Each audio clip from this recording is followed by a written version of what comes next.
자, 빌립보서 4장 우리 10절에서 20절까지 말씀입니다. 같이 함께 교독합니다.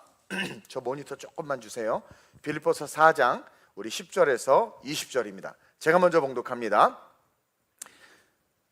321페이지에 있습니다. 빌립보서 4장 10절입니다. 내가 주 안에서 크게 기뻐함은 너희가 나를 생각하던 것이 이제 다시 싹이 남이니 너희가 또한 이를 위하여 생각은 하였으나 기회가 없었느니라. 내가 궁핍함으로 말하는 것이 아니니라. 어떠한 형편에든지 나는 자족하기를 배웠노니 나는 비천에 처할 줄도 알고 풍부에 처할 줄도 알아. 모든 일 곧 배부름과 배고픔과 풍부와 궁핍에도 처할 줄 아는 일체의 비결을 배웠노라. 내게 능력 주시는 자 안에서 내가 모든 것을 할 수 있느니라. 그러나 너희가 내 괴로움에 함께 참여하였으니 잘하였도다.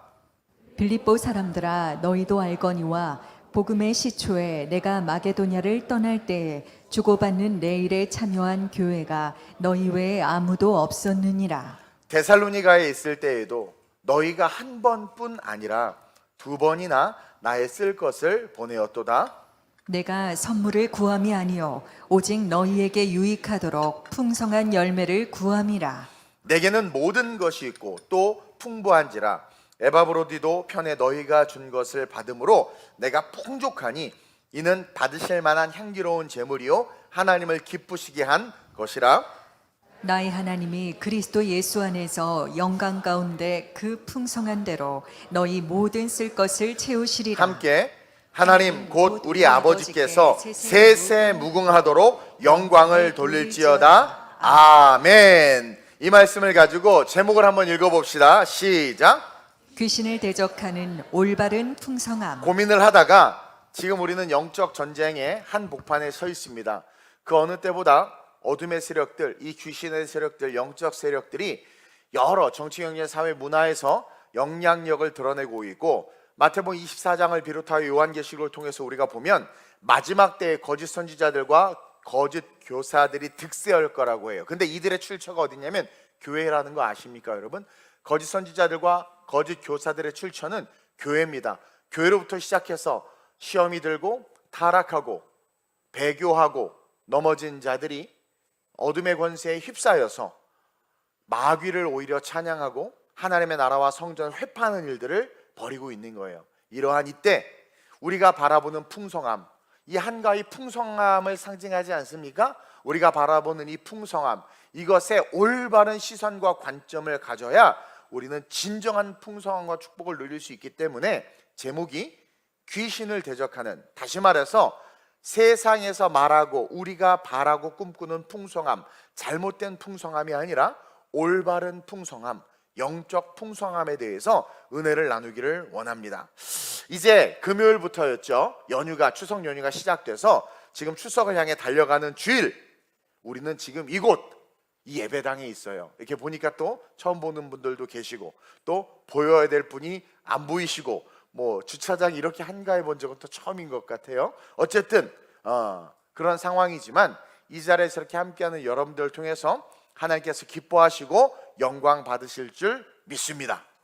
그럼 또 이 시간 함께 하지 않는 분들은 나중에 이 설교 들으면서 삐질 수가 있기 때문에, 또 상황상 지금 이 자리에 함께 하지는 못하지만 하늘에 있거나 바다에 있거나 섬에 있거나 다른 나라에 있거나 어쨌든 이 말씀을 듣는 아름다운 우리 교회 모든 성도님들에게 동일한 은혜와 축복이 넘치게 될 줄로 믿습니다. 여러분, 추석하면 풍성함이죠. 밤하늘의 달부터 살이 통통이 쪄가지고, 그렇죠? 달부터가 풍성함이에요. 통통한 살을 여지없이 드러내면서 비추고, 또 우리가 잘 알듯 오곡백과는 무르익어서 추수와 함께 우리 조상들은요 이 날을 기려왔습니다. 제가 추석에 기원부터 시작해서 여러 설교들을 추석 때마다 쭉 했습니다. 여러분, 어쨌든 그렇게 기려왔고 또 많은 조상신들에게 감사하면서 우리 대한민국 민족은 우상을 섬기고 귀신을 섬겼던 사실을 부인할 수가 없습니다. 왜냐하면 복음이 전해지지 않았고 또 무지했기 때문에, 또 농사와 풍성함, 부유함 등은요 자신의 노력에는 노력으로는 한계가 있는 거예요. 비가 안 오면 끝이거든요. 그리고 날씨가 안 좋거나 또 풍토병이 일어나고 하면 끝이에요. 자기가 최선을 다했지만 자연을 이길 수 없기 때문에 이것은 우리의 영역이 아니다. 누군가 도와줘야 되고 신이 어떤 영적인 영역들이 함께하지 않으면 이건 될 수가 없는 거다. 그러면서 사람들은 샤머니즘적 기원에 기대면서 조상의 은덕, 어떤 영적인 영역들을 바라면서 그렇게 풍성함을 추구하면서 인생을 살았다라는 거죠. 그러면서 가장 대표적으로 인간이 두드러지게 의지하기 시작한 게 이제 조상이죠. 조상신. 그래서 조상의 은덕 때문에 올해는 풍년이다. 조상의 은덕 때문에 우리가 잘 살게 된 거다. 뭐 이런 말들을 많이 해요. 유교적 기반 속에서. 어쨌든 그 이야기는 뭐냐면 죽은 자들은 힘이 있다고 믿는 샤머니즘적인 요소들 때문에 그래요. 죽은 자들은 힘이 있다. 그래서 제사를 중요시 여겼고 조상과 부모 섬김을 우리 민족은 중요시 여겼어요. 근데 이것은 우리 민족뿐만 아니라 복음이 전해지지 않은 아시아에 나타나는 공통적인 특징들입니다. 근데 지금 우리는요 유교 사상을 따르지 않아요. 그렇죠? 뭐 붕우유신 이런 거 따릅니까? 무슨 말인지도 모르잖아요. 그렇죠? 그리고 어떤 그런 유교적 사상이나 우리 이 과거의 어떤 농경 시대에 있었던 전통을 따르지 않고 있습니다. 지금은 분명한 진리와 지식과 기술을 통해서 과거와는 전혀 다른 세상을 우리는 살고 있어요. 근데 이상하게 아이폰 16을 예약 주문해 놓고, 그렇죠? PC에서 전 세계 사람들과 SNS로 소통하면서 명절만 되면, 특히 추석과 같은 복과 관련된 날이 되면 우리나라 사람들뿐만 아니라 대부분 아시아 국가들의 국민들은 이 샤머니즘적 요소에 길들여진 본성들이 이렇게 나타나는 것 같아. 첨단 시대를 살고 있으면서도 또 예수를 믿고 교회를 다녀도 이상하게 이 추석과 구정 같은 이런 날만 되면 뭔가 내 안에 없었던 것 같은데 어느 순간 내 안에 있는 그런 어떤 샤머니즘적인 요소들이 불쑥 올라오고 부지중에 나 그것을 믿고 있었구나 라는 자신의 정체가 막 폭로되는 일들이 막 나타나요. 뜬금없이 엄마와 딸이 밤에 산책을 하는데 딸이 달을 보고 와 달이 너무 예쁘다. 그치 엄마? 그러면 그 엄마가 권사님인데 부지부식간에 입에서 튀어나오는 말이 소원을 빌어봐. 막 이런 말들이 나와요. 예를 들면 물론 이게 장난처럼 들릴 수도 있지만 권사님이 그러시면 안 되지. 뭔가 우리 안에 해결되지 않은 어떤 이제 전쟁 같은 걸 할 때 군인들이 이렇게 자기 영역 그리고 전쟁을 하기 위해서 어떤 그런 영역을 확보하는 것을 진을 친다고 하는데 뭔가 우리 안에 아직 해결되지 않은 즉 샤머니즘적 혹은 귀신의 역량들이 사실 우리 안에 있는 거예요. 그래서 자꾸 넘어지고 자꾸 제 갈 길로 가는 그런 일들이 벌어지고, 그렇죠? 신앙과 믿음이 있으면서도 감정을 신앙으로 이기지 못해서 넘어진단 말이에요. 마태복음 12장과 누가복음 11장에 보면 아주 중요한 이야기가 기록되어 있는데 귀신 들린 한 사람에 대한 이야기가 나옵니다. 우리가 다 아는 이야기예요. 누가복음으로 한번 봅시다. 누가복음 11장 14절에서 15절. 오늘 귀신의 정체를 좀 파헤칠 거니까 가서 친척들에게 밥상머리에 쓸데없는 정치 얘기하지 말고 귀신을 올려놓고 난도질 하시길 주님의 이름으로 축원드려요. 자, 누가복음 11장 14절 15절 시작. 예수께서 한 말 못하게 하는 귀신을 쫓아내시니 귀신이 나가매 말 못하는 사람이 말하는지라 무리들이 놀랍게 여겼으나 그 중에 더러는 말하기를 그가 귀신의 왕 바알세부를 힘입어 귀신을 쫓아낸다 하고. 이 말씀을 보면 우리가 사는 세상에는 분명하게 귀신이 있다는 거예요. 여러분 귀신이 있습니다. 그리고 귀신이 떠나가니까 말을 하는 걸 보면 귀신은 우리의 육체를 장악할 수 있고 우리의 육체에 어떤 영향력을 행사할 수 있는 힘이 있는 거예요. 말을 못하게 하거나 불에 뛰어들게 하거나 물에 뛰어들게 하거나 그런 힘이 있는 거예요. 이거는 부정할 수가 없어요. 왜냐하면 성경에 기록되어 있고 여러분 인류의 역사에 수많은 목격자들과 또 귀신들의 역사들이 정말 너무나 많이 있기 때문에 알 수 있는 거예요. 심지어 신방을 가서 예배를 드리는데 식탁에 멀쩡히 있던 주걱이 날라와서 예배드리는 사람 가운데로 툭 떨어지는 거죠. 이런 일들이 실제로 있고, 저도 신방 가서 인형을 하나 데리고 와서 태워버린 적도 있어요. 예, 그런 느낌이 있거든요. 영적인 그런 것들이 있거든요. 실질적으로 귀신들이 있습니다. 그리고 영국에서 보고한 오컬트 논문을 보면, 제가 예전에 공부해서 한번 설교해드린 적이 있는데, 의자에 앉았는데 일어나지를 못하는 거예요. 그리고 뭐 좀 심각한데 운동화 끈이 풀리더니 막 기어오더니 자기의 팔을 묶더래. 모르겠어요. 이거는 어쨌든 영국 그 학교에 보고된 내용이에요. 예. 어쨌든 중요한 것은, 여러분, 귀신은 분명히 존재해요. 그리고 우리가 예수를 믿는다면 그건 우리는 무의식 가운데 인정하는 거예요. 영적인 세계가 있으니까. 그리고 우리 육체를 장악하고 우리에게 어떤 해를 끼칠 수 있는 그런 힘을 가지고 있다라는 거예요. 그리고 또한 동시에 오늘 이 본문 속에서 보니까 예수님 귀신을 쫓아냈단 말이에요. 그러니까 이 귀신이라는 존재는 오직 예수 그리스도에 의해서만 쫓겨난다는 것을 분명하게 우리는 알아야 돼요. 여러분, 무당은요, 귀신을 쫓는 자가, 쫓아내는 자가 아니라 귀신을 받아들이는 자예요. 또 귀신을 통해 귀신들에 의해 놀아나는 자가 무당입니다. 그러니까 귀신 들린 사람이 무당에게 찾아서 내 귀신 좀 쫓아내달래. 그럼 무당하고 그 귀신하고 장난치면서 그 사람 다 뜯어먹고 그 사람 피 말려 죽이는 거예요. 무당은 절대로 귀신을 쫓아낼 수 없어요. 그리고 모든 샤머니즘의 종교 행위는 귀신을 쫓아내는 행위가 아니라 귀신을 달래는 행위예요. 귀신을 이렇게 이렇게 우쭈쭈 하면서 모시고 섬기는 행위로 귀결되는 거지, 어떤 그 샤머니즘적인 요소, 어떤 제의적인 그런 것들이 귀신을 쫓아내고 귀신으로부터 우리를 지킨다? 아니에요. 어르고 달래는 거고 귀신에 의해서 놀아나는 거예요. 그리고 귀신을 섬기는 짓들이란 말입니다. 예를 들어 문에 쌀을 두고 또 막 콩을 던져, 붉은 콩을 던지 귀신이 떠나간다. 우리 가지고 장난치는 거예요. 절대로 떠나가지 않아요. 다 귀신을 두려워하게 만들기 위한 수단들이고, 그런 것들을 통해서 우리를 기만하고 하나님을 기만하는 거예요. 그리고 인간이 무당을 만들어내는 거예요. 여러분, 귀신을 쫓아낼 수 있는 유일한 분은 오직 예수 그리스도뿐이며, 예수 그리스도의 이름만이 귀신을 쫓아낼 수 있습니다. 전에 설교했죠. 우리가 집에서 드리는 모든 제사는 조상을 섬기는 게 아닙니다. 우리의 부모님, 할머니, 할아버지들이 죽으면, 예수를 믿고 죽으면 성경에 분명히 기록되어 있는 것처럼 예수 믿고 죽으면 낙원에 가고, 믿지 않고 죽으면 죽는 즉시 음부에 떨어져요.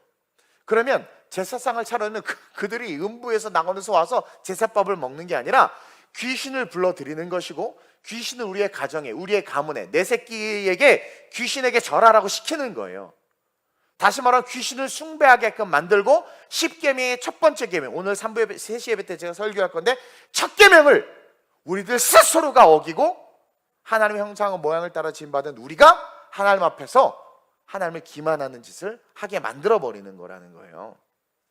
절대로 조상 따위가 와서 밥 얻어먹고 그러지 않아요. 귀신을 집에 이거 뭘 쓴다고 써가지고 부르는, 귀신을 부르는 거예요. 여러 번 설교했습니다, 여러분. 그리고 그 귀신은 예수님 외에는 쫓아낼 수 없어요. 자, 오늘 본문 속에서도 기록되어 있지만 오늘 본문에 나오는 사람은 종교 지도자들입니다. 바리새인들입니다. 근데 유대의 바리새인들이나 대제사장들, 또 제사장들, 종교 지도자들, 그들의 역사 속에 귀신을 단 한 번도 쫓아내지 못했다. 우리는 성경을 통해 그걸 발견할 수 있어야 돼요. 한 번도 귀신을 쫓아내지 못한 거예요. 그래서 예수님이 딱 쫓아내니까 바리새인들이, 제사장이, 서기관들이 나는 하지 못했던 일을 저 사람이 하네? 그러니까 쟤는 분명히 귀신 편이야. 그것도 귀신 중에서 대빵 바알 귀신의 힘을 힘입어서 이 작은 쫄병 귀신을 쫓아낸 거야 라는 얼토당토하는 이론을 토해내는 거예요. 꼭 자기가 못하면 그래. 그래서 15절만 다시 읽어봅시다. 시작.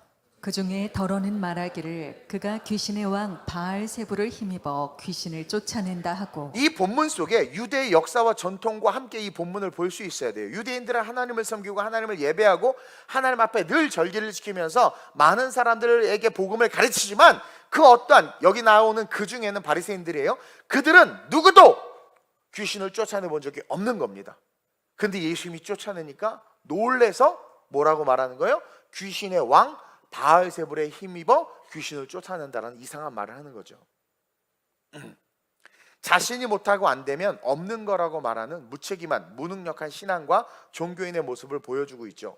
예를 들어서 방언을 못하면 방언이 없다, 예언을 못하면 예언도 그쳤다, 이런 식으로 이야기한다라는 것은 뭐예요? 단 한 번도 예수를 경험해 보지 못하고 복음을 경험해 못했기 때문일 수 있다라는 거예요. 그러다 보니까 자존감이 아니라 자존심이 올라와서 내가 경험하지 못하고 내가 하지 못하는 건 없는 거야, 넌 잘못된 거야 라고 말한단 말입니다. 그게 우리의 연약함이죠.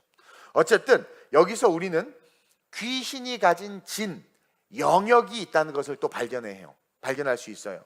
우리가 거라사 지방의 이야기를 알죠. 예수님께서 배를 타고 거라사 지방으로 가는데 거라사 지방에 있는 귀신들이 그걸 알고 놀래가지고 막 풍랑을 일으키죠. 유일하게 예수님이 풍랑에 대해서 꾸짖은 장면이 그 장면이에요. 거라사로 갈 때만 꾸짖으셨어요. 다른 풍랑은 꾸짖지 않았어요. 그냥 막 풍랑 위로 걸어와서 건져내고 막 하셨지 풍랑을 꾸짖진 않았단 말이에요. 근데 왜 그 풍랑을 꾸짖었다고 제가 가르쳐 드렸어요?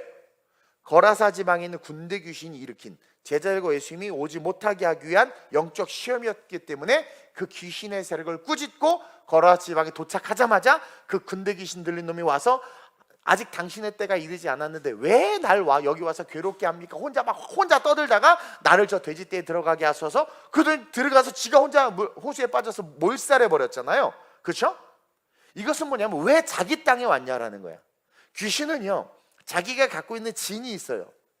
그 영역들이 있단 말입니다. 그리고 한 번 차지한 진과 그 영역은 절대 빼앗기지 아니하려고 엄청나게 노력을 해요. 그리고 빼앗겼잖아요, 다시 찾으러 온다는 거예요. 그게 오늘 본문에도 나와 있잖아요.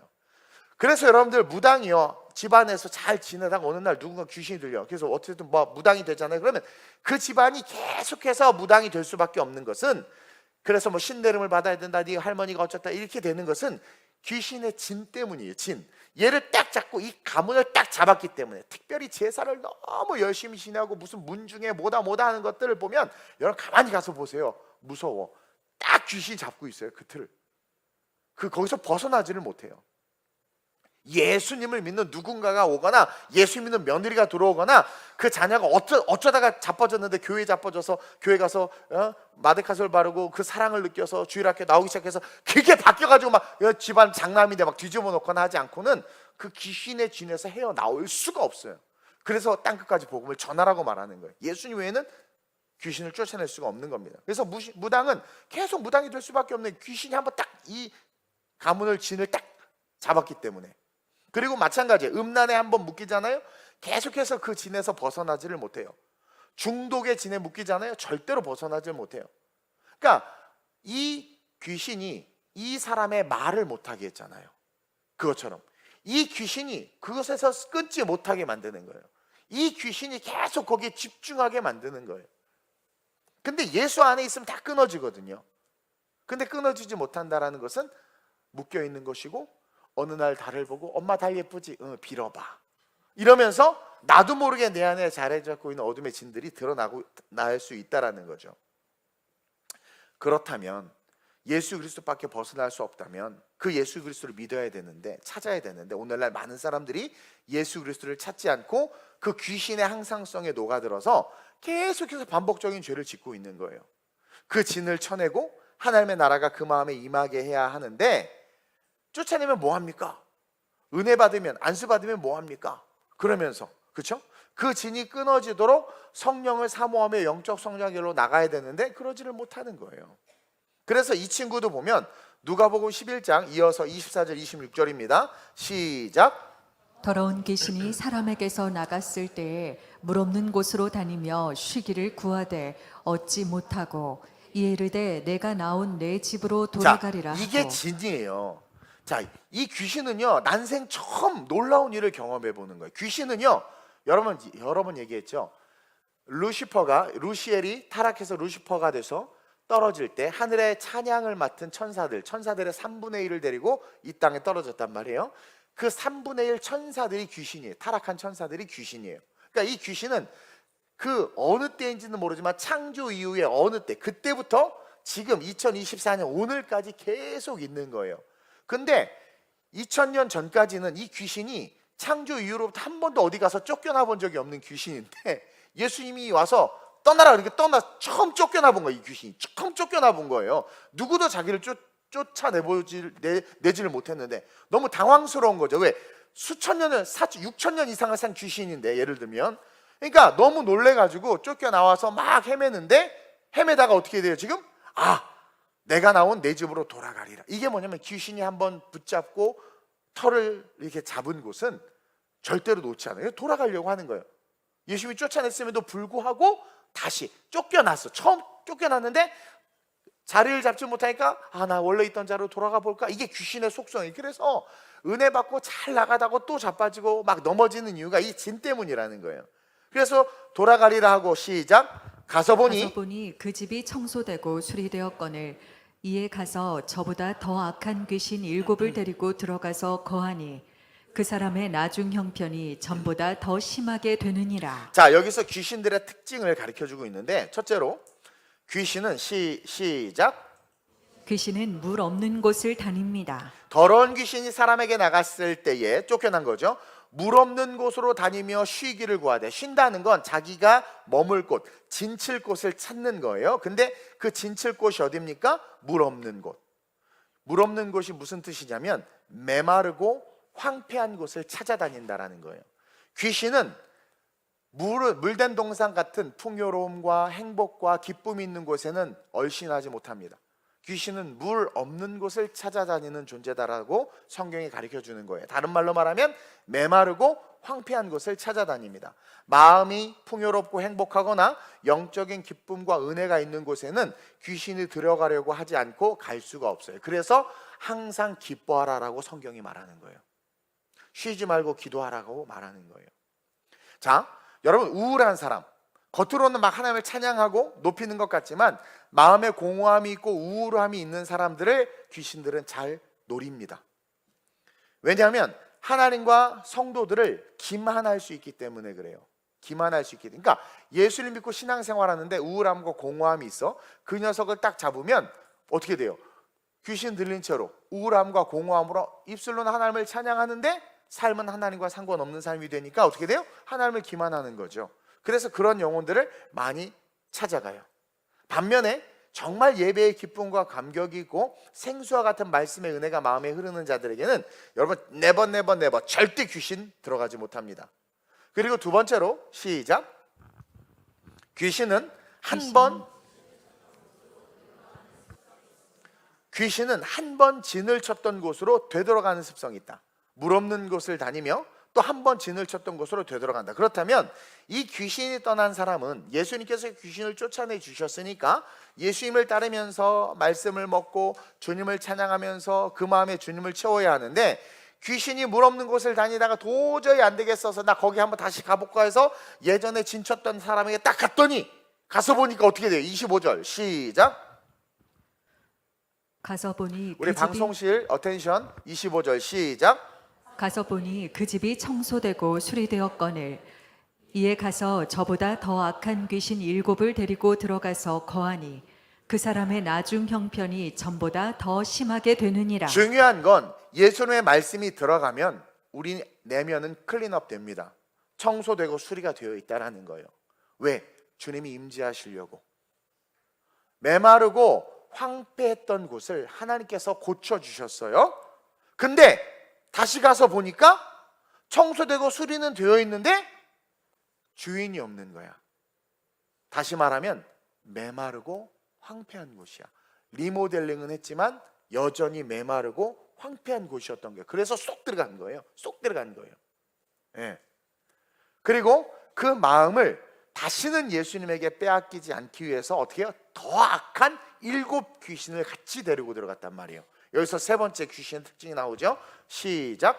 귀신도 동역을 합니다. 여러분, 귀신도 동역을 합니다. 한 번 당했기 때문에 더 힘센, 더 강한, 더 센 아이들을 데리고 들어가는 거예요. 그래서 정말 저는 귀신 들린 사람을 여러 보고 우리 교회에서 고침받은 사람들이 몇 있는데 정말 여러 귀신들이 들어간 사람들은요 정말 고약합니다. 어쨌든 빈 마음을 가진 자들이 해야 할 일, 그렇죠? 은혜가 떨어진 자들을 상징하고 영적 기쁨을 잃어버린 자들을 상징하는데, 이 빈 마음을 가진 자들은 이 본문을 통해서 어떤 마음을 가져야 되느냐? 첫째, 시작. 빈 마음을 가진 자들은 영적 공허함의 위험성을 깨달아 알아야 합니다. 여러분들이 영적으로 공허하거나 내면에 우울감이 있다면 여러분들 깨달아야 돼. 내가 언제 어느 순간 귀신에게 붙잡힐 수도 있다. 따라서 그 영적 공허함의 위험성을 깨달아서 어떻게 해야 돼요? 그 빈 마음을 채울 수 있어야 돼요. 둘째로, 시작. 우리의 빈 마음에는 성령과 말씀이 채워져야 합니다. 이 공허함을 다른 데서 찾으려고 하지 마시고 뭐예요? 성령과 말씀 안에서 내 이 공허함을 채우려고 계속해서 기도하고 그것을 의지적으로 나아가야 돼요. 넘어지고 쓰러져도 또 나가고 넘어지고 쓰러져. 그러니까 우리가 살아가는 삶과는 별도로 영적인 영역에서의 공허함이 채워질 수 있는 노력을 해야 된다. 셋째로, 시작. 매일매일 우리의 삶이 영적으로 성장할 수 있도록 하나님의 인도하심을 따라야 합니다. 그렇죠. 그럴 때 하나님은요, 말씀을 사모하고 성령을 사모해서 공허함을 채우려고 할 때 우리 하나님은 길이시기 때문에 그 하나님을 찾으면 길을 딱 보여줘. 이 길로 와, 이렇게 가. 그게 인도함이거든요. 그래서 매일매일 우리의 삶이 영적 성장할 수 있도록 하나님을 인도해 주세요. 그래서 그 인도함을 따라가야 되는 거야. 찬양팀이나 예배 인도자들, 여러분, 마귀는요 음악을 다루던 자들입니다. 그러니까 마귀와 귀신들은 다 음악과 관련이 있어요. 그래서 음악과 관련된 일을 할 때 특별히 이 귀신, 어둠의 세력들의 영향을 많이 받아요. 그래서 찬양팀이나 예배 인도자들이 많이 무너지고 쓰러지는 건데, 놀라운 사실은 이게 좀 그런데 찬양팀이나 예배 인도자들 중에 보면 예배 인도 후에 술을 마시는 사람들이 많이 있어요. 웃기죠? 목사님들도요, 주일 예배 다 마치고 나면 공허해서 혼자 술을 드시는 분이 있어. 왜 웃으셔요? 난 안 먹어요. 예. 왜냐? 공허하기 때문에. 여러분, 미안하지만 직분은 목사고 예배 인도자고 워시퍼고 싱어고 세션이지만 귀신이 점령한 겁니다. 그래서 한국교회와 예배와 예배 인도자들이 거의 다 무너지는 거예요. 영적인 일을 하는 사람들은 영적 공허함이 얼마나 위험한지를 자각하고 늘 성령의 도움과 충만을 구하면서 지속적인 영적 성장을 위해서 노력해야 돼요. 왜 그런 경우 있더라고. 막 음악하는 친구들 큰 공연 하고 나서 끝나, 막 박수갈채 받고, 그리고 다 집에 가고 혼자 남아. 그거 허해. 아마 음악가들 느낄 거요. 그러다 보면 어떻게 돼요? 뒤풀이 자리 찾아가고 술 마시고 주사기 놓고 뭐 연애하고 그래요. 그래서 누군지 기억도 안 나지만 이승철인지 누군지 뭐 무대 뒤에 뭐 노래 부르잖아요. 막 공허하고 막 이런 거 밖으로 나가버리고 노래는 끝이 났지만 막 이러면서, 그렇죠? 웃는 분들 다 회개할지어다. 여러분, 너무 중요한 겁니다. 너무 중요한 거예요. 영적인 일을 정말 하나님과의 관계 속에 기쁘게 올려드리면요 행복감이 있고 충만감이 있어요. 음식을 폭식하는 건 괜찮아, 에너지를 썼으니까. 근데 그 공허함을 다른 것에서 찾으려고 한다는 것은 내가 어둠의 진에 묶여 있다라는 거죠.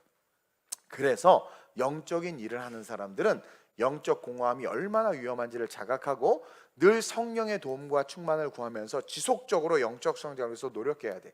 결국 이 친구는요, 예수님을 만나서 귀신에서 해방됐지만 영적 성장을 향해서 달려나가지 못했기 때문에 더 악한 귀신들이 들어와서 구원도 잃어버리고 삶이 더 비참해진 것을 성경은 우리에게 보여주고 있어요.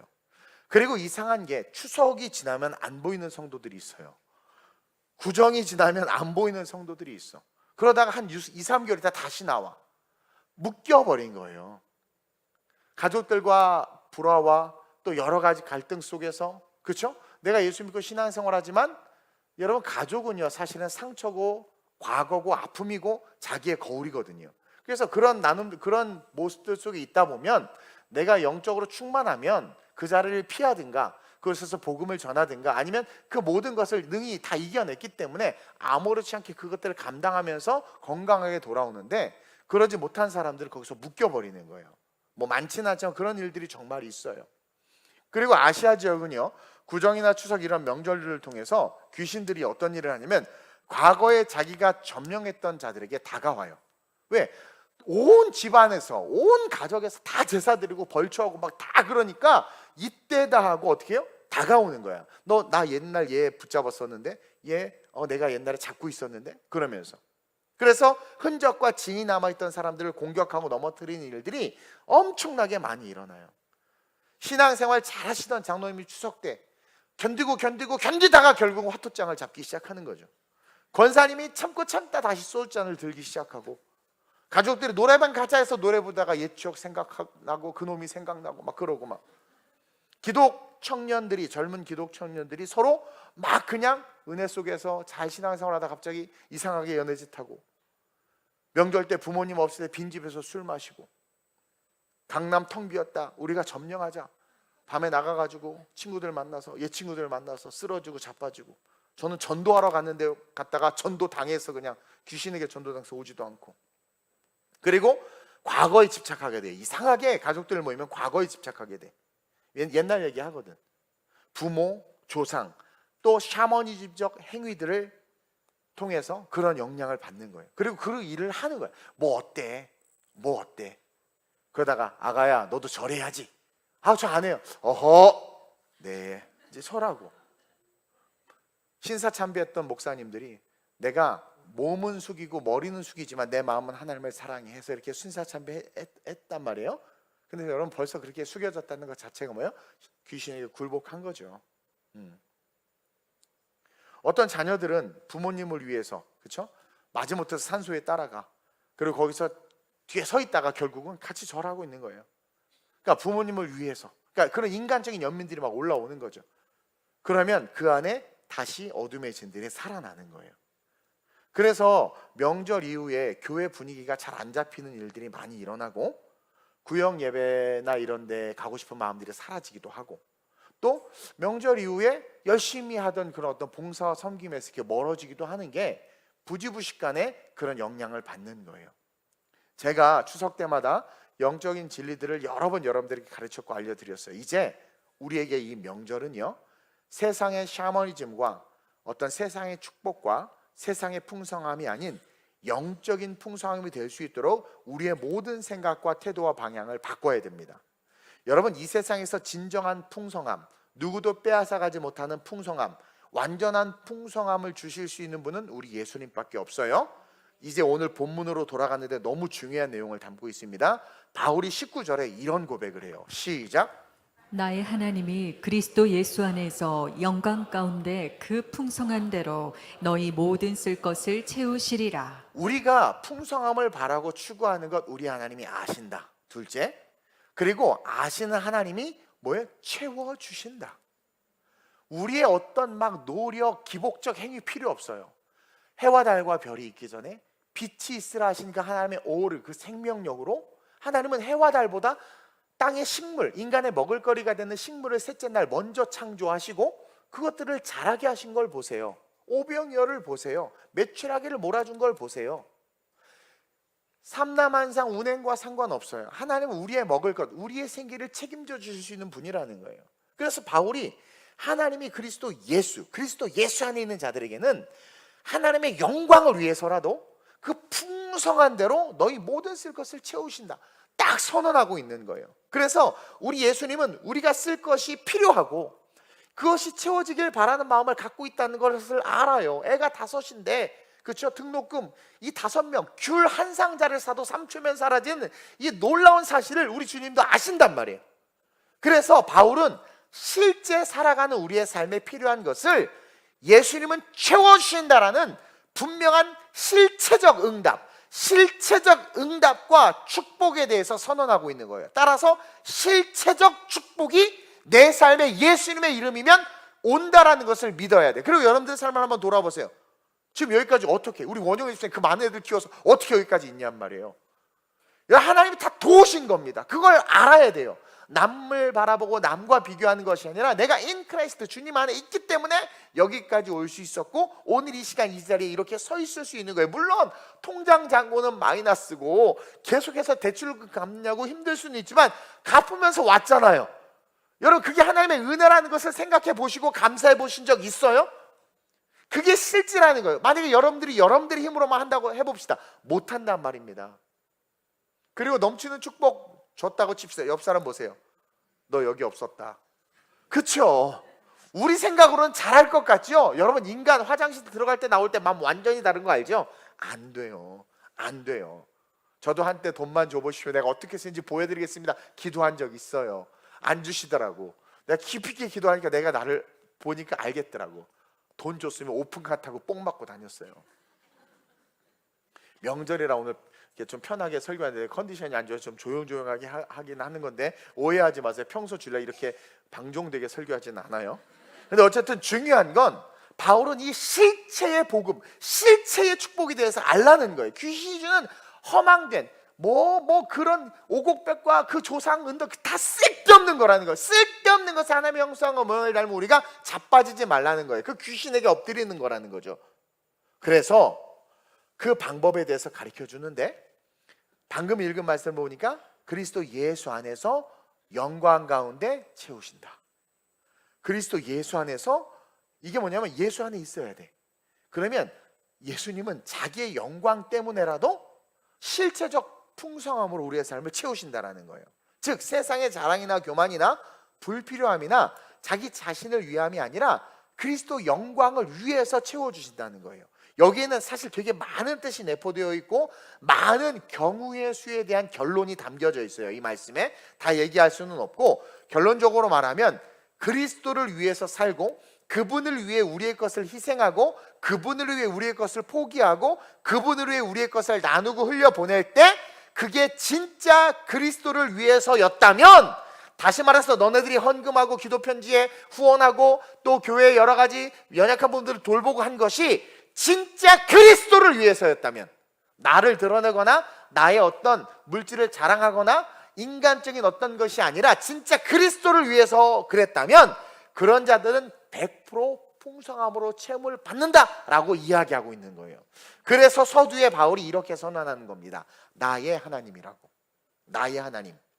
이 나의 하나님은 나에게 명령하신 그 하나님, 그 일을 하는 나를 섬긴 자들은 반드시 영광 가운데 풍성한 대로 쓸 것을 채워주신다. 자, 나의 하나님, 바울은 하나님을 나의 하나님을 고백하면서 자기가 풍부에도 처하고 비천에도 처해요. 자기가 지금 주의 일을 감당한단 말이에요. 근데 그 일을 하는 나를 많은 사람들이, 특별히 빌립보 교회가 처음부터 도왔단 말이에요. 그렇게 도운 자들은 100% 하나님이 풍성함으로 너에게 갚아주신다. 왜냐하면 나에게 명령하신 그 하나님의 일을 내가 하는데 너가 그것을 도왔기 때문에 너는 나와 함께 그 일을 하는 자로서 인정받아 하나님이 반드시 채우신다라는 거예요. 그래서 이 말씀은 10절부터 아주 잘 읽어야 돼요. 근데 시간이 없어서 10절에서 13절을 결론적으로 말하면 바울은 이렇게 이야기하는 거예요. 나는 너네들 도움 필요 없는 사람이야, 이거예요. 자, 10절에 내가 주 안에서 크게 기뻐하면 너희가 나를 생각하던 것 이제 다시 싹이 나니 너희가 또한 이를 위하여 생각은 하였으나 기회가 없으나 내가 궁핍함으로 말하는 것이 아니라 어떠한 형편이든지 난 자족하기를 배웠다. 이게 뭐냐면 나는 너희들의 도움 필요 없다. 난 자족하는 법이 있다. 이게 뭐냐면 나는 풍부에도 처해봤고 비천에도 처해봤기 때문에 어떤 환경이든지 난 다 견딜 수 있어. 이거는 인크라이스트, 주님 안에 있는 신앙 고백이에요. 다 견딜 수, 너희들의 도움 필요 없어. 없어도 돼. 나는 내게 능력 주시지 않아서 다 감당할 수 있어. 없으면 굶으면 되고 있으면 먹으면 되고 또 하나님께서 알아서 주실 거야. 다 견디고 버티고 하나님의 사명을 이루어낼 수 있어. 근데 핵심이 14절이에요. 시작. 그러나 너희가 내 괴로움에 함께 참여하였으니 잘하였도다. 자, 귀신도 동력해서 그 사람을 차지해서 그 인생을 악하게 만들잖아요. 하나님은 보세요, 어떻게 하시나? 그러나 바울이 이야기하는, 그러나 내 괴로움에 너희가 참여했다라는 거예요. 근데 거기에 뭐라고 말해? 잘하였도다.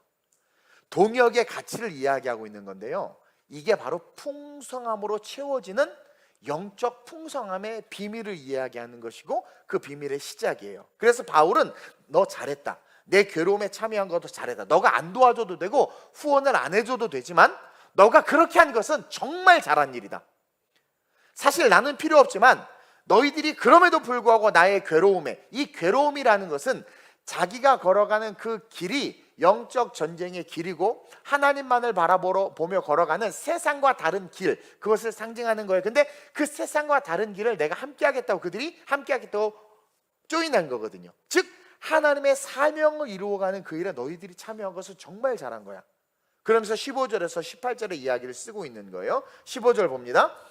빌립보 사람들아, 너희도 알거니와 복음의 시초에 내가 마게도냐를 떠날 때 주고받은 내 일에 참여한 교회가 너희 외에는 아무도 없었다. 그러니까 너희들이 처음에 뭐예요? 주고받는 내 일에 참여한 교회가 너희 외에는 아무도 없었다. 데살로니가에 있을 때에도 너희가 한 번뿐 아니라 두 번이나 나의 쓸 것을 보내었도다. 이게 뭐냐면 바울은 요청하지 않았어요. 그리고 없어도 괜찮았다. 근데 너네들이 그냥 억지로 줬다는 거예요. 그러니까 그 다음에 뭐라고 이야기합니까? 시작. 내가 선물을 구함이 아니요 오직 너희에게 유익하도록 풍성한 열매를 구함이라. 나는 너희들을 위해서 기도하고 중보하며 주의를 감당했어. 나는 너희들에게 선물을 달라 돈을 달라 하지 않았다라는 거예요. 근데 계속 시작. 내게는 모든 것이 있고 또 풍부한지라. 에바브로디도 편에 너희가 준 것을 받음으로 내가 풍족하니 이는 받으실 만한 향기로운 제물이요 하나님을 기쁘시게 한 것이라. 이게 뭐냐면 너네들은 말씀대로 성령의 감동대로 한 일이라는 거예요. 아까 그랬죠? 마음이 공허해지지 않도록 영적인 것에 집중하고 그 다음에 성령과 말씀으로 채우기를 원하면서 나아갈 때 하나님은 인도해 줘요. 길을. 그 인도하는 길을 따라갈 때 우리는 풍성함을 누리는데 이 빌립보 교회가 그 성령의 인도함을 따라 바울을 도운 거예요. 그러니까 바울은 요청하지도 구하지도 않았는데 처음부터 도와줬고 나는 너희들의 영적인 유익만을 구했는데 너희들은 도리어 나를 위해서 이렇게 연보를 보냈구나. 근데 그게 참 잘했다. 그건 나에게 한 것이 아니라 하나님에게 한 것이다. 나는 자족하는 법을 배웠기 때문에 필요하지 않아. 요청하지 않았는데 너희들이 말씀과 성령의 인도함에 순종해서 연보를 보냈구나. 나를 도왔구나. 너무 잘한 거다. 난 이거 필요 없고 요청한 적도 없어. 괜찮은데 너희가 그렇게 한 것은 성령을 쫓았구나.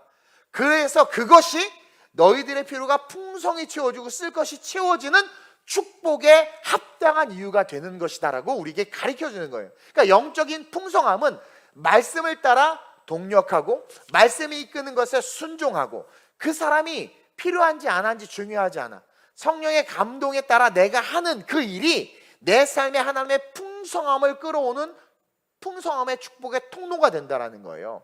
마귀의 동력은 사람을 황폐하게 만들지만 하나님의 사람들의 동력은 모두를, 교회와 성도 모두를 풍성하게 만든다는 거예요. 그래서 빌립보 교회가 풍성해졌어요. 모든 성도가 풍성해졌어요. 바울도 사실은 없어도 되는데 그 연보를 받음으로 말미암아 바울의 사역이 더 풍성해졌단 말이에요. 그러니까 하나님은 하나님을 향해서 걸어가는 모든 자들의 삶을 어떻게 만들어요? 풍성하게 만들어요. 마귀는 어떻게 해요? 풍성함을 쫓아서 제사 드리고 뭐 온갖 짓을 하지만 결국 마귀를 쫓아가면 황폐해져요. 왜? 마귀는 황폐한 곳에 거하고 마귀가 있는 곳은 황폐해지기 때문에. 근데 계속 그렇게 쫓아가.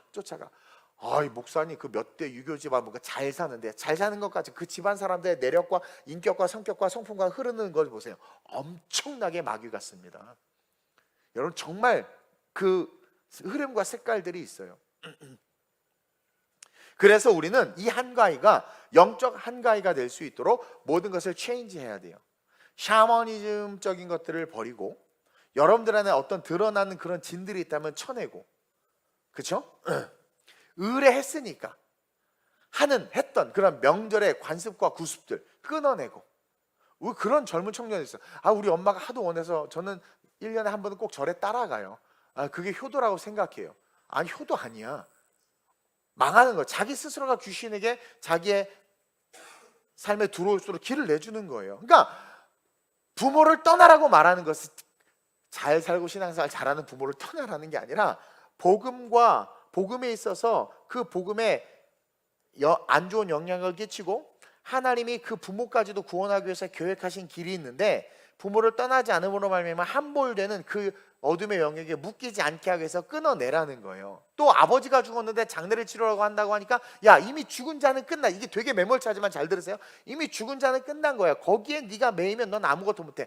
살아있는 자를 위해서 그 살아있는 자의 죽음이 진짜 영원까지 이룰 수 있도록 그 일을 힘쓰기 위해서 너는 나를 따르라고 말하는 거예요. 그러니까 여러분들이 기억해야 되는 게 뭐냐면 우리에게 영생이 있다는 분명한 진리, 그 포커스를 가지고 이 세상의 모든 것을 볼 수 있어야 돼요. 그러면서 우리 안에 있는 그런 모든 의뢰했던 구습과 관습들 다 끊어내고 항상성들을 벗어내야 돼요. 아니 고부간에 갈등이 있는데 어떡하죠? 그냥 하나만 얘기해. 맡기고, 전쟁이 일어나든 뭐가 일어나든 맡기고, 얘기했죠. 용돈 그냥 열심히 드리고 할 수 있는 거 하고, 우리가 그리스도인으로서 지켜야 될 10계명의 첫 번째 계명, 나 외에 다른 신 섬기지 말라고 했기 때문에. 그러나 믿지 않는 부모님이나 가족들에서 간절하게 기도하고, 정말 같이 밥 먹을 때 내가 한번 씻기도 할게. 기분 나쁘다, 뭐 숟가락 집어던지면 뭐 어쩔 수 없죠. 그래서 속으로 혼자 기도하고, 아니면 그냥 큰 소리로 그냥 통성으로 기도하고 튀어나가든 하든, 그러면서 어쨌든 그렇게 영혼 구원을 위해서, 자기 구원을 위해서, 가족 구원을 위해서 이 명절이 하나님 앞에 드려지는 시간. 그러니까 온 명절은 다 귀신에게 드려지는 날이거든요, 사실. 근데 이 명절이 하나님에게 드려지는 날이 됐으면 좋겠어요. 사실 저는 제사 드리는 것보다 차라리 여행 가는 게 나아. 여행 가는 게. 예. 그러면서 여러분 보세요. 그 명절이 내게 전도할 가족이 있는 것을 발견하는 날이 되고, 내게 그 전도할 수 있는 가족을 주심에 감사할 수 있는 감사의 이유가 발견이 되고, 또 여러분 물질 어려운 거 알거든요. 근데 믿지 않는 가족들에게 더 좋은 거 선물해 주세요. 더 좋은 거 주고. 사람은 견물생심이라고, 이게 또 받으면 우리 사람은 이게 좀 받으면, 왜 자꾸 전국민 25만원씩 주려고 하겠어요? 받으면 이상하게 우리 유교적 그게 있어서 먹으면 꼭 찍어. 이렇게 먹으면 뭘 해. 그걸 우린 좋은 데 쓰자고. 좋은데. 그래서 믿지 않는 가족들이 더 잘해주는 거예요. 더 잘해주고, 그러니까 믿는 분에게는 헝삼을 선물해주고 믿지 않는 분에게 홍삼을 선물해줘요. 그렇게. 그리고 꼭 좋은 건 지가 먹고 나쁜 거 선물하지 말고, 나쁜 거 여러분들이 먹고 정말 좋은 거 그 선물하고, 또 내가 가족들의 모임 속에서 이것을 영적으로 볼 수 있는 눈이 있다라는 거. 이건 뭐냐면 내게 생명이 있는 거거든요. 나 생명이 있구나. 제사 드린 집에 딱 들어갔더니 너무 이 기분이 안 좋고 느낌이 안 좋아. 나 그래도 하나님이 함께 하는구나. 어떻게 하면 이 가족들을 구원할까? 계속 중보하는 거예요. 기도하는 거죠. 자꾸 TV 보고 영화 보고 그러지 말고, 가족들 막 그럴 때 골방에 들어가서 기도하세요. 화장실에 들어가서 기도하세요. 간절히 내가 나사렛 예수의 이름으로 명하노니 우리 부모님 가정을 묶고 어둠에 진들이 예수의 묶고 떠나갈지. 왜? 예수님만이 떠나가 귀신을 쫓아낼 수 있으니까. 그리고 계속 그렇게 기도하고 하다가 어느 날 어머니 같이 교회 가요. 그러면 몇 시인데? 이렇게 돼요. 미안해, 난 이런 설교 잘 못해. 이렇게 이렇게 재밌게 했으면 좋겠는데. 그러면서 내게 생명 주심에 감사하고, 명절에 더욱더 예배를 사모하고, 권하면서 함께 예배하고, 또 내게 있는 예수님을 전하고, 또 이렇게 뭐 부모님 집에 방문했으면 주일이잖아요. 그러면 주일인데 나 교회 다니는 거 알잖아. 엄마 한번 같이 갑시다. 딸이 가는데 한번 가요. 아들이 가는데 한번 가요. 그러면서 그냥 억지로라도 한번 데리고, 엄마 내가 한우 사줄게. 가자. 엄마 예배드리고 내가 좋은 데 데리고 갈게. 딸 손 좀 들어줘라. 막 그러면서 그렇게 모시고 가고, 내게 우리 오은희 권사님 같은 경우도 어머님 예수 믿게 하려고 저한테 허락을 받고 계속해서 주일날 한동안 계속 내려가서 어머님을 섬기고, 어머님 모시고 집 앞에 마을교회 가서 예배드리고 오고, 목사님한테 어머님 부탁드리고, 얼마나 좋아요. 기꺼이 오케이죠. 그렇게 전하고 전도하고, 가족들 쓸데없는 이야기 하면, 근데 형부 과는 짜놨어? 막 그러면서 그런 얘기를 하면서, 언젠가 죽는데 우리 죽음을 준비해야 돼. 근데 형부 죽으면 어디 갈 것 같아? 뭐 이렇게 물어보면서 막 그러면서 그런 이야기들, 영적 이야기들 자꾸 던지는 거예요. 우리가 아는 복음에 대해서. 그러니까 우리 더 복음을 알아야 돼요. 그래서 가르쳐 지키게 하라고 말하는, 가르쳐야 돼. 계속 가르쳐야 돼. 우리 목사님이 그런데, 여러분들이 그랬다고 그러면 욕먹으니까, 목사님이 그런데 죽으면 음부하고 낙원이 있대. 그건 대부분 모든 종교에 공통적으로 온 곳으로 가려는 마음이 있기 때문에 어느 정도 동의해요, 그 얘기를 하면. 근데 형부는 나 음부에 갈 것 같아. 막 이제 얘기 한 번씩 던지면서, 야 내가 뭐 어쩌고 저쩌고. 아니 예수에는 구원이 없는데. 그러니까 일단은 보험 든다는 셈 치고 교회 가봐. 아니면 애들이라도 보내. 형부야 뭐 워낙 날고 기니까 지옥 가서도 날고 기겠지. 근데 애들이라도 교회 보내. 언니 애들은 좀 교회 보내라. 교회에서 나쁜 거 가르치냐 보내라. 막 그러면서 가까운 데 살면 여러분들이 라이드해서 힘들어도 주일날 막 라이드해서 그게 복음이죠. 그런 열정을 가지고 바울이요. 제가 이번에 성주순례 갔을 때 이제 가을부터 성주순례 시리즈 설교를 할 거예요. 갔을 때 와 바울이 그 터키 그 산맥을 넘어 그 막 고린도까지 가고 그걸 보면서 와 이걸 어떻게 걸었대. 난 힘들어 차 타고 가는 거 힘들어 죽겠구만. 근데 여러분 우리 그런 수고합니까? 복음을 위해서 차 태워주고 라이드하고 저 청년 때 젊은 사역할 때 애들 집 앞 코 앞까지 데려다 줬어. 근데 요즘 차량 운행 가면 자 내려 걸어가 1km 앞에서 내려줘. 자 걸어가 막 이렇게 섬김이 없어. 헌신이 사라졌어. 시대가 시대인데요. 그러니까 시대의 종이 되어버렸어. 말씀의 종이 돼야지. 성령의 종이 돼야지. 그래서 밥상 위에 신앙을 올려놔 버렸어요. 신앙을. 여러분들 간증을 하란 말이에요. 간증을. 우리 청년 하나가 목사님 설교를 귀에서 피가 철철철철 났었대. 막 간증하시고 우리 엊그저께 우리 주일학교에 이제 중학생이 하나가 찾아왔어요. 와가지고 헌금을 놓고 갔어. 자기가 옛날에 카페에서 우리 과자 같은 거 팔았잖아요. 400원짜리 과자를 너무 먹고 싶어서 그냥 몰래 먹었대. 돈 안 내고 훔쳐 먹었대. 근데 그게 계속 찔렸대. 중학교 1학년이. 그래서 10배 돈을 넣어서 갖고 왔어. 철야 저녁 때. 얼마나 이뻐요. 와 얼마나 이뻐. 그 성령의 감동을 이길 수 없는 거야 애가. 그래서 와서 울면서 사실은 제가 그랬어요. 혼날 줄 알았는데 내가 너무 잘했다. 그럼 마음대로 먹어도 되는 막 그랬더니 또 더 먹을 걸 뭐 그러진 않았지만 어쨌든 얼마나 이뻐요. 얼마나 이뻐요. 하나님의 것이 어떤 건지 알고. 그러니까 그런 이야기들을 막 하고. 여러분 인생 아무것도 아니에요. 우리 인간 5분도 숨 안 쉬면 죽어요. 아무것도 아니에요. 그리고 가장 죽었을 때 썩은 냄새가 가장 악취가 나는 게 인간이라고 가르쳐 드렸잖아요. 언제가 죽는 이 인생, 영혼을 준비하는 것이 너무나 중요하지 않겠습니까? 그런 이야기들을 하란 말이에요. 그래서 이 한가위가 귀신이 주는 거짓 풍성함이 아니라 무당이 대목이야 대목. 네. 뭔가 부족해서 가져가서 붙여놓고 뭐 하고 막. 나는 어제 뉴스를 봤더니 웃긴 게 이렇게 자기 여행 가고 돈을 주면 그 사람이 그렇게 그 묘비에 가든가 이렇게 현충원 같은 데가 자기가 참배한대. 가족들을 대신해서 왔습니다. 그러면서 그분이 인터뷰를 하는데 저희 고객들의 만족이 대단합니다. 제가 다시 이렇게 자기가 아니 섬기지 마 그냥 조상 돈 주고 딴 사람 보내고 자식 나 저 어이가 없는 거죠. 그러니까 그렇게라도 해야 놀러 갔는데 마음에 안도가 되는 거야. 뭐 귀신의 진이 있는 거야.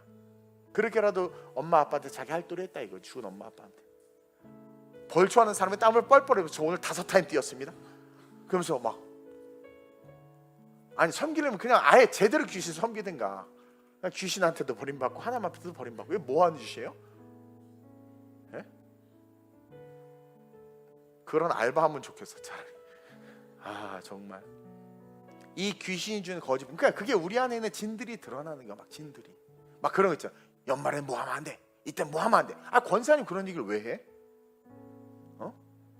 나는 진짜 어렸을 때 이빨은 뽑아서 지붕에 던져야 된다고 믿었었어. 하도 그 얘기를 해가지고 어이가 없어가지고 진짜 지금 생각해보면 여러분 대예배 11시 예배를 누가 만들 줄 아세요? 한국교회 11시 예배 드리잖아. 법이 있어요? 딱 1시간 예배 드리는 거 법이 있어요? 그거요. 여기 무슨 교회죠? 평양 사람 북한에서 내려와서 세운 교회가? 세문안 교회인가? 무슨 교회지? 왜 유명한 교회 있죠? 거기서 정한 거 거기서. 그리고 장사해야 되니까 딱 1시간 드려야 되는 거예요. 근데 지금 여러분 뭐예요? 저한테 1시간이 예배의 기준입니다라고 말하잖아요. 그 기준이 성경에 1시간 예배 드려야 된다는 말이 있어요? 그러니까 우리가 이렇게 뭔가 묶인 영역들이 많단 말이죠. 이것들이 깨어날 수 있는 깨어 움직이는 그런 성도들이 좀 됐으면 좋겠습니다. 그래서 좀 추석이고 해서 어려운 설교보다는 편안하게 이야기하면서 또 동시에 여러분들이 영적으로 가족들을 만나면 좀 봤으면 좋겠어요. 왜 우리 가족 이렇게 싸우는가? 왜 우리 가족 하나가 안 되고 다 찢어지는가? 그런 집안이 계속 이혼하는 집안들이 있어요. 계속 이혼하는 집안들도 있고 뭔가 그런 것들을 보고 여러분들이 여기 하나님께서 내가 영적인 풍성함을 주기. 바울이 그러잖아요. 나는 자족할 수 있는데 너가 나를 도운 건 너무 잘했다. 이게 뭐냐면 하나님이 나를 바울처럼 쓰시는 거고 내가 그 가정에 그 일을 하는 거예요. 얼마나 멋있습니까? 그럼 여러분들이 그것을 통해서 그 가문에 흐르는 저주를 끊어버리는 거예요. 어둠의 진들을 파해버리는 거죠.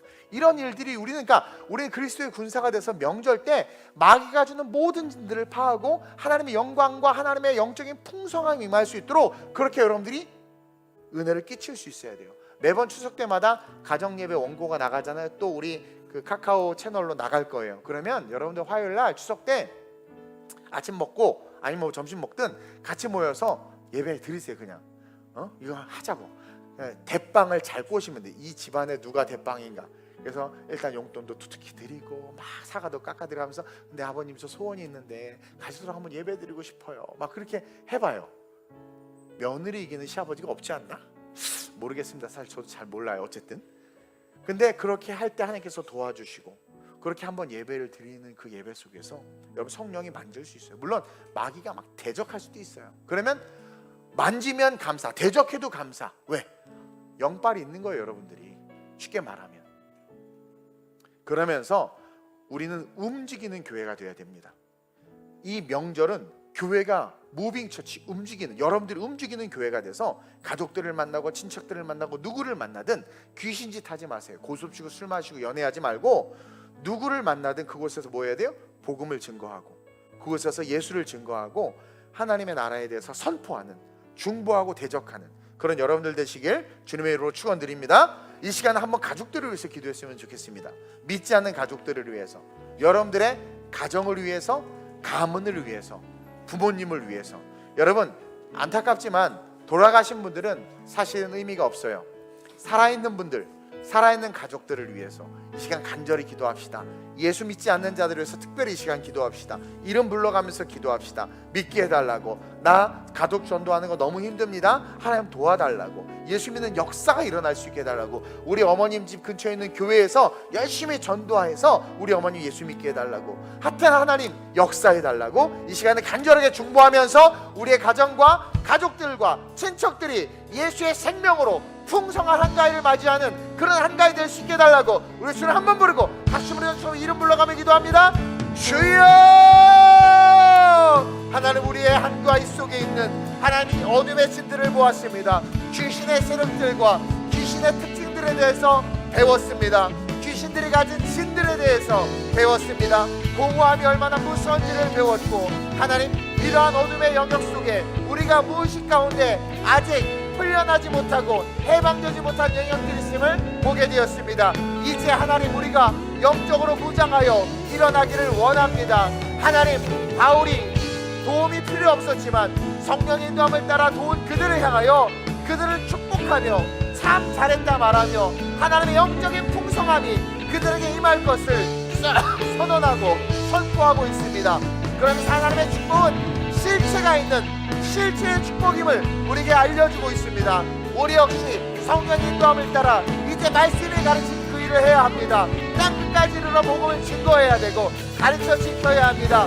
명절 한복판에서 만나는 수많은 가족들에게 예수 생명의 복음을 전할 수 있도록 인도하여 주옵소서. 어둠의 진들이 파해질 수 있도록 기도하게 하시고 대적하게 하시고 하나님 앞장머리에 하나님 신앙을 올려놓고 이해하게 할 수 있는 힘과 능력을 주옵소서. 영적으로 하나님 거센 반항이 일어나면 내가 영적으로 강하다라는 증거입니다. 하나님이 나를 쓰고 있다는 증거입니다. 귀신과 어둠의 세력들이 나를 대적한다는 것은 나를 통해서 구원의 영향력이 흘러가고 있다는 겁니다. 지지 말고 대적하고 지지 말고 선포하고 지지 말고 맞서며 복음을 증거한 우리가 되게 하시고 또 어떠한 핍박과 시련이 오든 자족하는 법을 배웠던 바울처럼 하나님의 은혜 속에서 내 삶과 내 미래가 보장되었기 때문에 마음 상하지 않고 상처받지 않고 오히려 긍휼한 마음을 품고 기도하고 돌아오는 하나님 기성의 발걸음 될 수 있도록 인도하여 주옵시고 원근각처에서 흩어져서 예배한 우리 성도들이 그 자리에서 교회로서 하나님의 영광을 나타낼 수 있도록 주님 역사해 주옵소서. 또 근처 가족들 집에 와서 오늘 함께한 귀한 당신의 성도들이 있다면 축복해 주시고 그들의 삶이 성령 안에서 영적 풍성함을 누리는 하나님의 존귀한 삶이 될 수 있도록 인도해 주시옵소서. 무엇보다도 영혼 구원이 가장 중요합니다. 우리네 부모님들을 기억하시고 우리네 동서지간들을 기억하시고 하나님 우리의 친척들을 기억하시고 우리의 가까운 하나님 남편으로부터 시작해서 아내로부터 시작해서 사랑하는 사람들을 기억하게 하셔서 그들에게 예수에 대한 복음을 하나님 증거하게 하여 주옵소서. 내가 듣지 못한 일 어찌 믿으리요? 그들이 말하지 못하도록 원망하지 못하도록 하나님 우리가 그들에게 들려 알게 하여 주옵소서. 믿음은 들음에서 나며 들음은 그리스도의 말씀이라고 하셨습니다. 하나님 그 말씀을 선포하여 그들이 듣게 하시고 들은 그들이 믿게 하시고 믿은 그들이 영원한 천국을 소유할 수 있도록 성령이 함께 하시고 인도하시고 이끌어 주옵소서. 내가 나사렛 예수의 이름으로 명하노니 오늘 이름을 불러가며 기도하고 중보받은 그 이름 그 주인공들 예수 믿는 역사가 있을지어다. 그 가정 그 삶 그 인생을 묻고 있는 어둠의 진들과 흑암의 영들과 악한 세력들 오랜 제사의 문화로 귀신에게 붙들린 그 모든 삶의 영역들 이 시간 나사렛 예수의 이름으로 명하노니 모든 귀신의 세력들과 어둠의 진들과 영적인 악한 진들은 예수의 이름으로 웃겨가 떠나갈지어다. 성령의 충만함이 우리가 이름 불러 기도한 모든 분들의 마음 가운데 임할지어다. 주님 온 천하에 다니며 만민에게 복음을 증거하라고 했습니다. 하나님의 말씀을 가르쳐 지키라고 했습니다. 지키게 하라고 했습니다. 그들이 내가 듣지도 못한 일을 어찌 믿으리요 따지지 못하도록 들려 알려주게 하여 주옵소서. 밥상머리에 신앙의 이야기를 얹어놓을 수 있는 담대함을 주시고 핍박이 올 땐 내가 영성이 있구나 스스로 깨닫고 핍박을 감당하게 하시고 또 하나님의 역사하심을 믿고 담대하게 외쳤을 때 기적이 일어나 일하시는 하나님의 능력을 보게 하여 주옵소서. 하나님 바울은 40사나 가만매를 맞고 온갖 순환과 고난을 당했음에도 평안을 잃지 않았습니다. 평안을 잃지 않았다는 것은 완전한 그리스도 안에 있었다라는 것입니다. 하나님 명절 가운데 복음의 이야기를 통해서 마음이 상할 수도 감정이 상할 수도 있지만 우리 성도들 지켜주셔서 평안하게 하여 주옵소서. 그리고 내가 당하는 고난이 하나님의 영광을 위한 고난임을 기억하며 그것이 곧 영원한 상급이 됨을 기억하며 하나님 감사하게 하여 주시옵소서. 바울은 이야기합니다. 하나님이 주시는 축복은 실체적 축복이다.